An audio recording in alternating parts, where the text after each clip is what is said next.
Tremendous cute, tremendous cute, tremendous cute. Who's your favorite pit master's favorite pit master? Way! Yeah!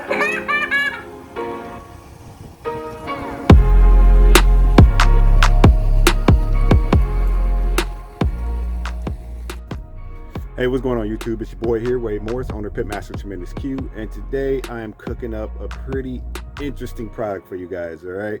Now, before I jump into that, I got to thank everybody for stopping by. So if you're new to the channel, go ahead and smash that subscribe button and turn on those notifications so you can get notified when I drop all my latest content, all right?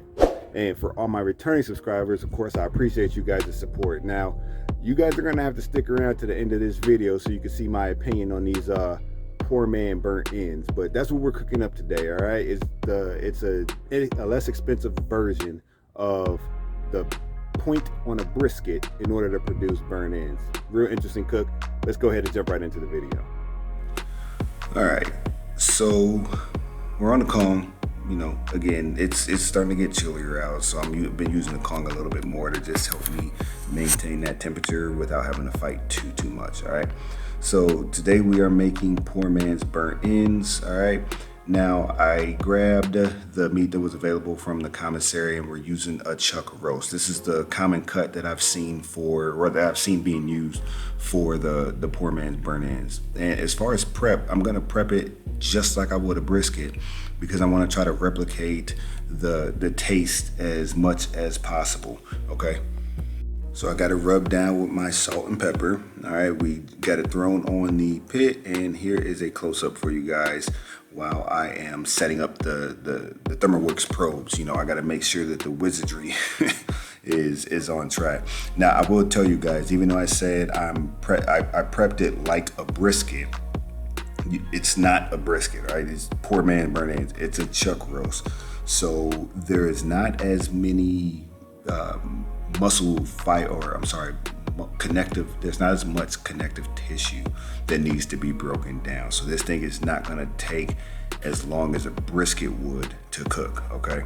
So this is after a little over an hour into the cook. All right, you can see where the fat is starting to separate. It's shrunken a little bit. It's taking on that mahogany color because, again, we're smoking this thing and we're trying to replicate what we would get if we had a brisket on the pit. All right, now because this thing is so much smaller, I'm actually going to pull it off of the pit, and we're going to wrap it in foil along with some barbecue sauce, and this is just to help with the tenderness and the flavor and maintain that moisture. Even though we are trying to replicate a brisket, a chuck roast simply just does not have the same amount of fat that you would find in a brisket that would render down and help maintain that moisture. So we're adding barbecue sauce and apple juice inside the foil, and then we're gonna throw it back on the pit to help finish the cooking process. And this is how it's gonna stay until it has reached our internal temperature, all right?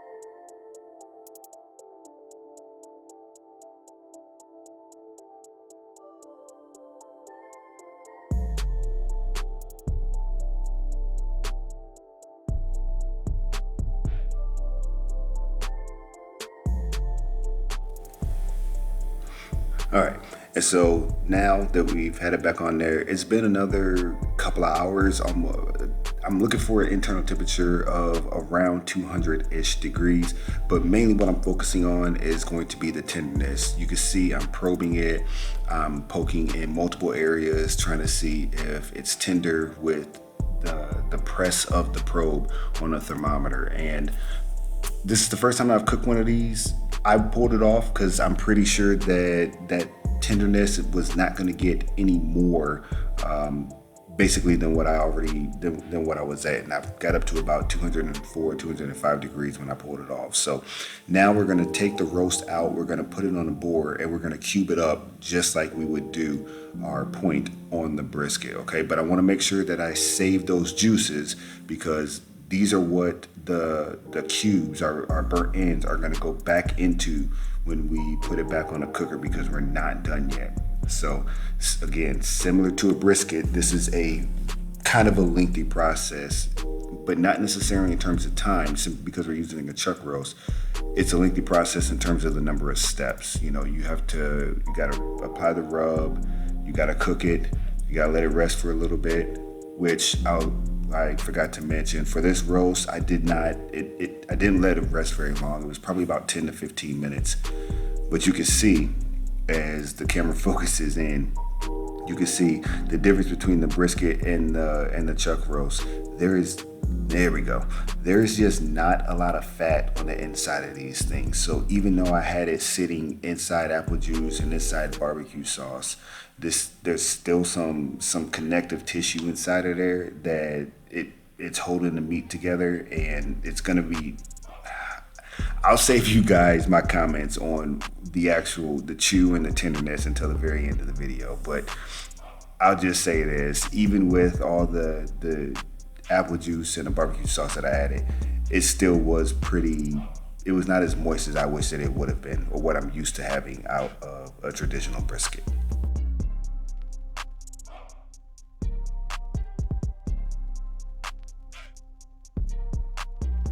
All right, so let's get these cubes put back in the foil. We're gonna get these mixed up real good and add a little bit more barbecue sauce, okay? And once we do this, at this particular stage, I'm sorry, let me back up. So at this stage, you add your barbecue sauce. You can also add any rub that you would like to add to your burnt ends. If you typically apply rub after you cube up your point on your brisket, this would be the time that you want to add it as well. But we'll add a little bit more barbecue sauce, just kind of thicken things up a little bit. And then these will be ready to actually go on the pit. Same foil, same original apple juice, same original barbecue sauce, but now we got our burnt ends cubed up, and they're ready to take on some more of that smoke, but as individual pieces, not one large cut of meat.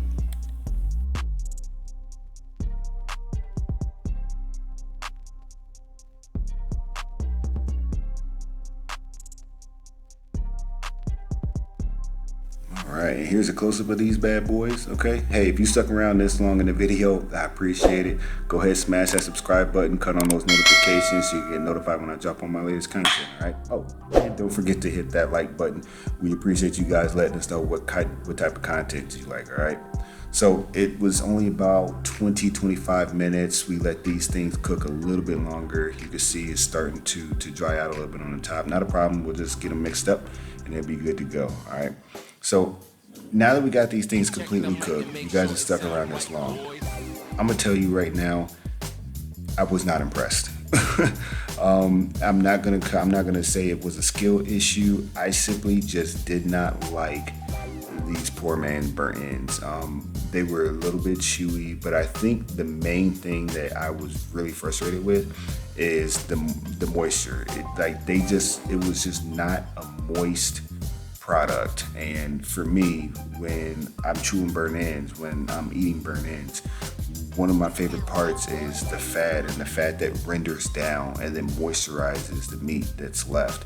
You just don't have that with a chuck roast because it's not the same type of fat and there's just not as much of it. So yes, I did try this. I can't say that I will be making these again. The kids weren't very impressed. Wife absolutely wasn't impressed, and I mean, you can see as I'm kind of showing you guys here in the video, like there was a lot of connective tissue left, and these things were kind of chewy. So if you guys have had better luck, or you guys have any ideas on how to keep the moisture content high, please leave a comment in the section down below and let me know. Otherwise, if you guys give it a try, let me know what you think. But this thing is shaky on the yo scale. We'll see you guys on the next video. Thanks for sticking around. Peace.